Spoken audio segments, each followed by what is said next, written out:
अवैध धर्मांतरण गैंग के सरगना छांगुर बाबा ने प्रदेश नहीं देश और विदेश तक अपनी जड़ें फैलाई हुई थी। छांगुर ने 3 से 4 हजार हिंदुओं को निशाना बनाया था, जिसमें महिलाओं की संख्या 1,500 से ज्यादा है।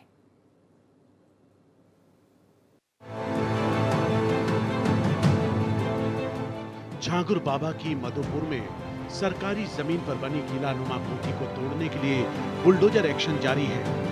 सरकारी जमीन पर बनी कोठी को तोड़ने के लिए तीसरे दिन भी 8 बुलडोजर चलते रहे। छांगुर पर गैंगस्टर की कार्रवाई होने जा रही है।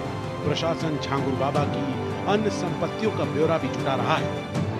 बलरामपुर प्रशासन ने किले नुमा कोठी को ध्वस्तीकरण की कार्रवाई शुरू कर दी है। लगातार तीसरे दिन भी बुलडोजर गरज रहा है और धराशायी होती इस कोठी के अंदर से हैरान करने वाली तस्वीरें भी सामने निकल के आ रही हैं। माना जा रहा है कि जर्मन शेपर्ड जैसे कुत्ते, विदेशी नस्ल के घोड़े और मसाज ऑयल और आपत्तिजनक दवाइयां भी मिली हैं। 3 बीघे में 3 करोड़ की लागत से बने इस कोठी में 70 कमरे हैं और 70 कमरों में अलग अलग एक हॉल बनाया गया है। उस हॉल में कई लोगों के साथ बैठकर एक मीटिंग की जाती थी। इस तरह से भी वहां की तस्वीरें निकल के सामने आई हैं। बलरामपुर में छांगुर बाबा और उसकी गर्लफ्रेंड नीतू बोहरा और नसरीन के अवैध निर्माण पर प्रशासन का बुलडोजर कहर बनकर टूट पड़ा है।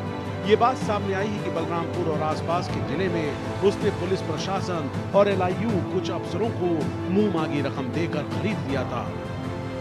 छांगुर का विरोध करने वालों के साथ उसके समर्थक मारपीट पर उतारू हो जाते थे और बाद में उसके खिलाफ ही मुकदमा दर्ज कर देते थे। छांगुर बाबा का टारगेट बलरामपुर और आसपास की आबादी को मुस्लिम बाहुल बनाने का था। उसका मंसूबा बलरामपुर में इस्लामिक दावा सेंटर और मदरसा बनाने का भी था। एटीएस ये पूछेगी कि छांगुर ने अंगूठी बेचते बेचते धर्मांतरण का काम कैसे शुरू किया, बैंक खातों में आए 104 करोड़ रुपए का इस्तेमाल कहां किया गया, कौन लोग हैं जो उसे लगातार फंडिंग कर रहे हैं, खाड़ी देशों की यात्रा के दौरान किससे और कहां मुलाकात हुई, पाकिस्तान के किन लोगों से कब कब कहां कहां मुलाकात हुई, छांगुर के धर्मांतरण के गिरोह में कौन कौन लोग शामिल हैं, अभी तक कितनी लड़कियां महिलाओं का धर्मांतरण कराया गया, दुबई में धर्मांतरण कैसे कराया जाता है, नीतू उर्फ नसरीन का खाड़ी देशों की यात्रा का मकसद क्या है, नेपाल के रास्ते कितना कैश बाबा तक पहुंचा, पाकिस्तान से कैसे बाबा को निर्देशित किया जाता है, धर्मांतरण में पुलिस का दबाव कैसे बनाता था छांगुर, कितने लोगों को धर्मांतरण कर विदेश भेजा गया, जाति के आधार पर धर्मांतरण का रेट कौन तय करता है, क्या कुछ लड़कियों को धर्मांतरण कर विदेश भेजा गया। ये बात तकरीबन साफ हो चुकी है कि छांगुर बाबा इस्लामी राष्ट्र बनाना चाहता था, लेकिन अब वो एटीएस के हत्थे चढ़ चुका है और ईडी ने भी एक्शन ले लिया है।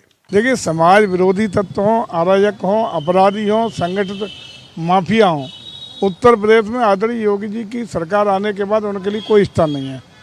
जो भी इस तरह के गतिविधियों में संलिप्त होगा, कठोर कार्रवाई भी होगी और इस मामले में जिसने 1500 से ज़्यादा बच्चियों की लाइफ बर्बाद किया हो, ऐसे लोगों को पूरी तरह तबाह करने का काम हमारी सरकार करेगी।